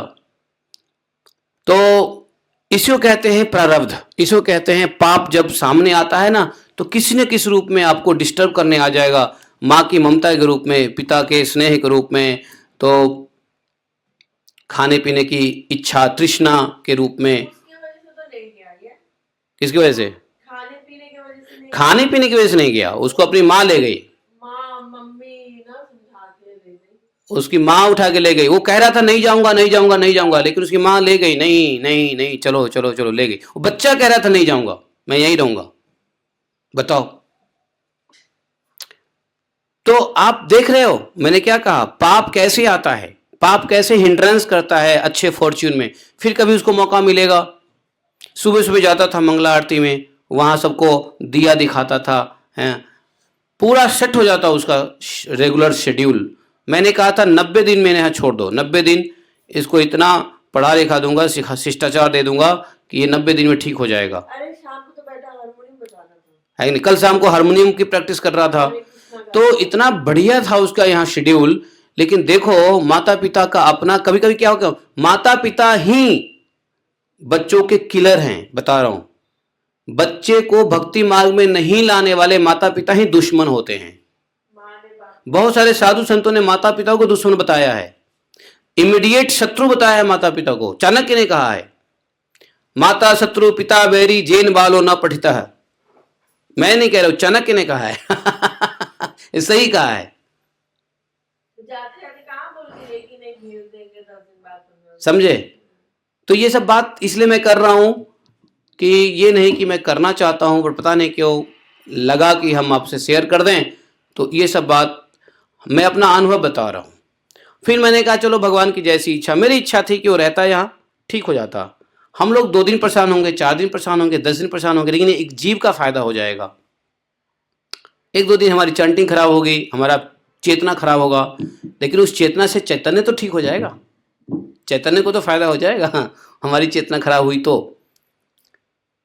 है कि नहीं? तो कहने का मतलब यह है कि देखो मैं कहता हूं आप लोगों को कि कैसे प्रारब्ध, कैसे पाप कर्म जो होते हैं वो आप सामने आ जाता है। कभी कभी भगवान की कृपा से आपको मौका मिलेगा, लेकिन आप भटक जाओगे पाप से। समझो कि पाप सामने आ गया। आप चाहते हो माला करना 7 बजे उठ के, लेकिन नहीं कर पा रहे हो। आप चाहते हो सुबह 5 बजे उठना, नहीं कर पा रहे हो, समझो पाप आपको घेर के बैठा हुआ है। आप चाहते हो भागवत में अटेंड करना, नहीं कर पाते हो, आज करोगे कल नहीं करोगे, समझो पाप आपको घेर लिया है। वो पाप आपको कोई और कर्म में लगा देगा। दिमाग घुस के कहेगा अरे ये क्या कर रहे हो, इससे ज्यादा इंपॉर्टेंट तुमको करना है। पाप का सामने आ जाए। पहचानो पाप को भाई, बाप को मत पहचानो, पाप को पहचानो। बाप पहचानने से कुछ नहीं होगा, पाप को पहचानने से होगा। बाप को पहचान के क्या करेंगे, बाप तो बाप है ही, नो डाउट। पाप को पहचानने से हमारा उद्धार होगा, समझे? तो मुझे खुशी भी है वो गया तो फिर से मेरी चेतना भक्ति में रहेगी, भगवान में रहेगा। लेकिन दुख है कि एक जीव का कल्याण होने वाला है जो कल्याण नहीं हो पा रहा है। भगवान जरूर कल्याण करेंगे, कब करेंगे भगवान जाने। जब तक उसका पाप आगे आता रहेगा तब तक जो है घेर के रखता है पाप, समझे ना? तो आप लोग को आज मैंने थर्मामीटर दे दिया।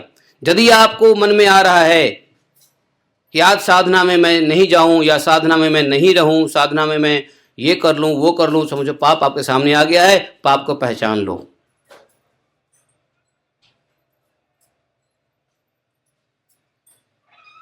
समझे? बाप को भूल जाओ, टेंशन नहीं है, पाप को मत भूलो। लोग पाप को भूल चुके हैं, जब तो पाप कर रहे हैं। पाप याद रहता है तो कोई पाप करता ही नहीं। अब पाप याद करना है तो गरुड़ पुराण पढ़ो, नहीं तो भागवतम के 5वें स्कंद के 26वें अध्याय पढ़ लो, तो पाप समझ में आ जाएगी कौन से पाप हमने किए, कौन से पाप हैं हमारे पास। फिर पता चलेगा, पाप का ज्ञान हो जाएगा तो पाप सामने दिखेगा। अभी पाप सामने नहीं दिख रहा है क्योंकि ज्ञान ही नहीं है कि हमने क्या पाप किया है।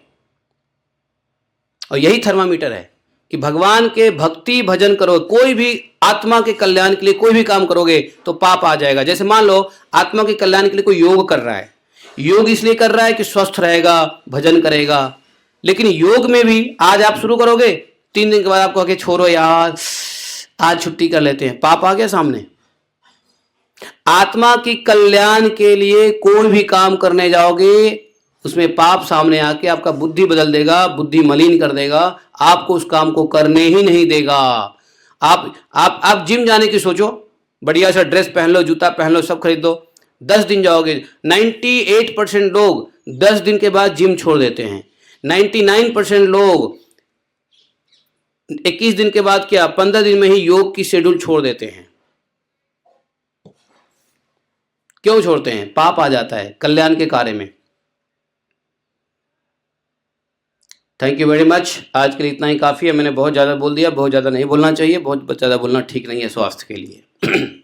बोले ग्रंथराज श्रीमद् भागवतम की जय।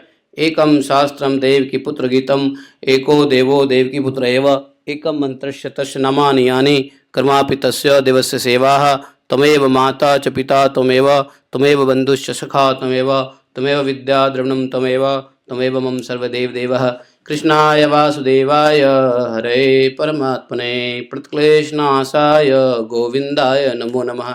हे कृष्ण करुणा सिंधो दीनबंधु जगतपते गोपेश गोपिका कांतम राधा कांतम नमोस्तुते। तप्त कांचन गौरांगी राधे वृंदावनेश्वरी विश्वानुसुते देवी प्रणमोमि हरिप्रिये। वाञ्छाकल्पतरुभ्यश्च कृपा सिन्धुभैव च पतितानां पावनेभ्यो वैष्णवेभ्यो नमो नमः। जय श्री कृष्ण चैतन्य प्रभु नित्यानंद, श्री अद्वैत गदाधर शिवासादि गौर भक्तवृंद। हरे कृष्णा कृष्णा कृष्णा हरे हरे, हरे राम राम राम हरे हरे। गोपियों ने भी रोई थी, गोपियों ने भी रो के गीत गाया था। क्या? जयति ते अधिकम जन्मना ब्रज, शयत इंदिरा शाश्वतत्रयी। माता जी बोलो।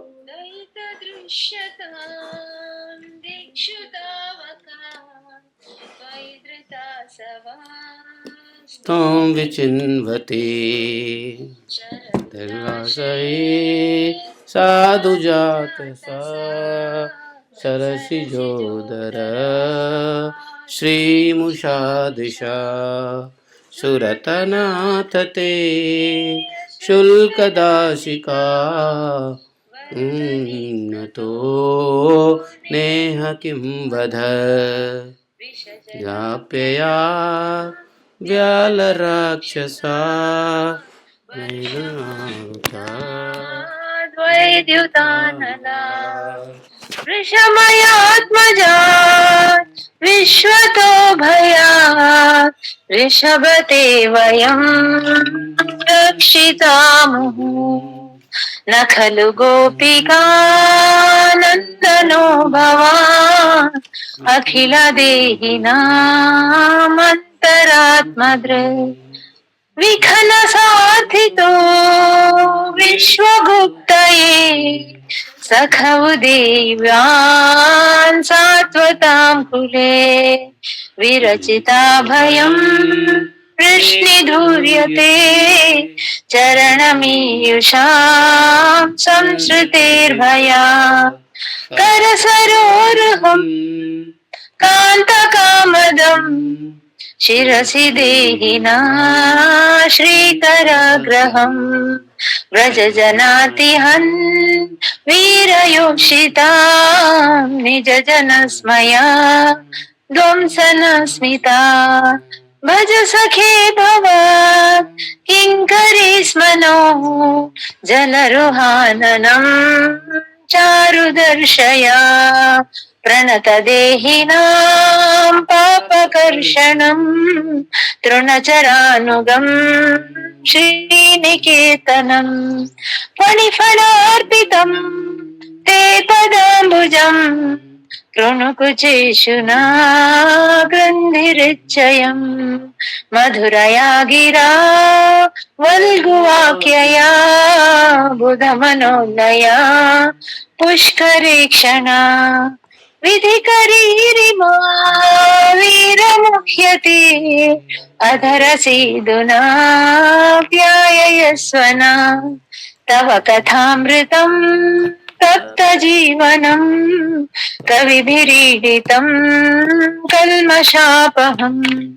श्रवणमङ्गलं श्रीमद् सततं भुवि गृह्णन्ति ते भूरिदा जना प्रहसितं प्रिया प्रेम वीक्षणं विहरणं च ते ध्यानमङ्गलम् रहसि संविदो यारति स्पृशा कुहकनो मना क्षोभयन्ति चलसि यद्व्रजा चारयन् पशून् नलिन सुन्दरं नाथ ते पदम् शिलतृणाङ्कुरे सीदति न कलिलतां मना कान्त गच्छति दिनपरीक्षये नीलकुन्तले वनरुहाननं बिभ्रदावृतम् घनरजस्वलं दर्शयन् मुहुर् मनसि न स्मरं प्रीरयच्छसि प्रणतकामदं पद्मजार्चितं धरणिमण्डनं ध्येयमापदि चरणपङ्कजं शन्तमं च ते रमणनस्तनेष्वर्पयादिहन् सुरतवर्धनं शोकनाशनं स्वरितवेणुना सुस्तु चुम्बितम् इतररागभे स्मरणं नृणा वितरवीरना ते अधरामृतम् अटति यद्भवान् अग्निकाननं त्रुटियुगायते त्वमपश्यताम् कुटिलकुन्तलं श्रीमुखं च ते जडौ देक्षतां पक्ष्मकृदृशाम् पतिसुतान्वया भ्रातृबान्धवान् अतिविलङ्घ्यते अन्त्यच्युतागता गतिविदस्तवोद्गीतमोहिता हितवयोषिता कस्त्यजेन्निशि रहसि संविदं ऋच्छयोदयं प्रहसिताननं प्रेम वीक्षणं बृहदुराश्रियो वीक्षधामते मुहुरति स्पृहा मुह्यते मनः व्रजवनौकसां व्यक्तिरङ्गते वृजनहन्त्यलं विश्वमङ्गलम् त्यजमनाक्षना त्वत्स्पृहात्मनां स्वजनहृद्रजां यन्निषूदनम् यत्ते सुजातचरणामुरुहंसनेषु भीताः शनैः प्रियदधीमहि कर्कशेषु तेनाटवीमटसि तद्व्यततेन किं स्वित् पूर्पादिभिर्भ्रमति धीर्भवदायुषां नः। Thank you. इति गोपी।